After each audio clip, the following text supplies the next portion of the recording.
Hello students, हम acid base concept में आज स्टडी करेंगे लक्स फ्लड कॉन्सेप्ट की। इससे पहले हमने आर्रेनियस थ्योरी, ब्रंस्टेड-लॉरी कॉन्सेप्ट इनके बारे में स्टडी की, उनके बारे में जाना, उनके कुछ ड्रॉबैक्स, उनकी कुछ स्पेशलिटीज़ को पहचाना। अब इसके बाद एक नई थ्योरी दी गई जिसमें बताया गया है कि कुछ अभिक्रियाओं को उसमें डिस्कस किया गया, जैसे बेरियम ऑक्साइड का हाइड्रोलिसिस है, जल ल्यूजन कार्बन डाइऑक्साइड की वाटर मॉलिक्यूल से रिएक्शन कराते हैं तो बाइकार्बोनिक एसिड। उपयुक्त में अंतिम अभिक्रिया जैसे बेरियम हाइड्रोक्साइड की कार्बोनिक एसिड से कराते हैं तो आपके बेरियम कार्बोनेट और वाटर मॉलिक्यूल बनते हैं, जो एक तरह से उदासीनीकरण अभिक्रिया है। इस अभिक्रिया को अम्ल क्षार अभिक्रिया है ये। इसे हम आर्रेनियस या ब्रॉन्स्टेड किसी भी कॉन्सेप्ट के आधार पर हम इसे समझा सकते हैं, लेकिन यह तभी संपन्न होती है जब बेरियम ऑक्साइड की सीधे आप कार्बन डाइऑक्साइड से रिएक्शन करवाओ, तब आपके बेरियम कार्बोनेट बनता है। इस तरह से कुछ और भी रिएक्शन है जो जल या हाइड्रोजन आयनों की अनुपस्थिति में एनहाइड्राइड से संपन्न होती है, मतलब इनके लिए सॉल्वेंट प्रेजेंट नहीं होता है। जैसे ऊपर के दो एग्जाम्पल दे रखे हैं। इन अभिक्रियाओं में अम्लीय तथा क्षारीय ऑक्साइड परस्पर रिएक्शन करके, मेनली इसमें ऑक्साइड्स होते हैं जिन्हें हम उनको एसिडिक या बेसिक में डिवाइड कर लेते हैं। अतः ये सभी अम्ल क्षार अभिक्रियाएं तो हैं ही, लेकिन इनको आर्रेनियस या ब्रॉन्स्टेड वाले कॉन्सेप्ट के थ्रू हम नहीं समझा सकते, इसलिए इसमें लक्स फ्लड कॉन्सेप्ट दिया गया। इसके अकॉर्डिंग लक्स फ्लड ने क्या किया, ऑक्साइड सिस्टम को अम्ल क्षार अभिक्रियाओं की व्याख्या करने के लिए उसने एक धारणा बताई, जिसके अनुसार अम्ल उन पदार्थ को कहा गया जो ऑक्साइड आयनों को ग्रहण करे और क्षार उनको कहा गया जो ऑक्साइड आयनों को रिलीज करे।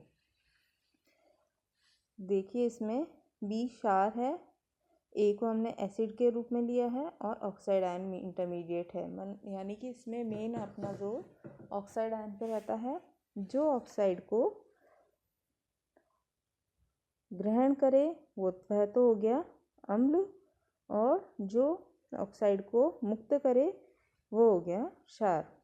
लक्स की अवधारणा उच्च ताप की अभिक्रियाओं पर ही लागू की जा सकती है, जैसे सिरेमिक्स, धातु कण वाली अभिक्रियाएं। इनमें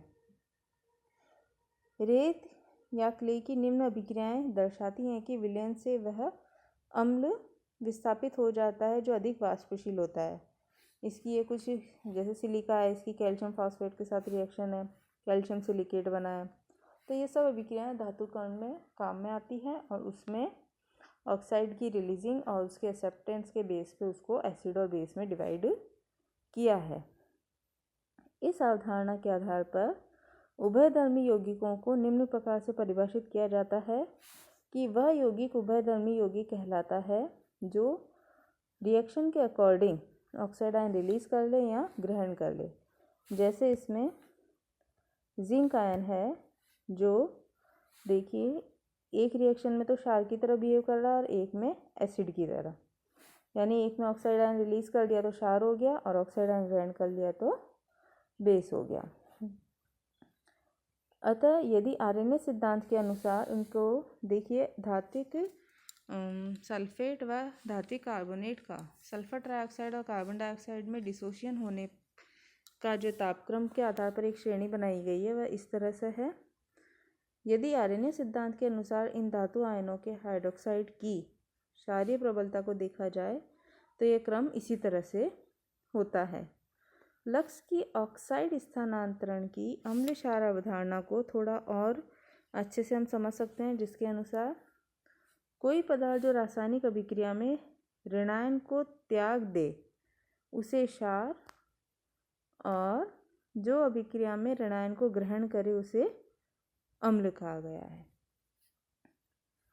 ऋणायन को त्याग दे उसे तो हमने क्षार बताया, और जो ऋणायन को ग्रहण कर ले उसे अम्ल कहा है, जिसे हम इन रिएक्शंस के थ्रू समझ सकते हैं।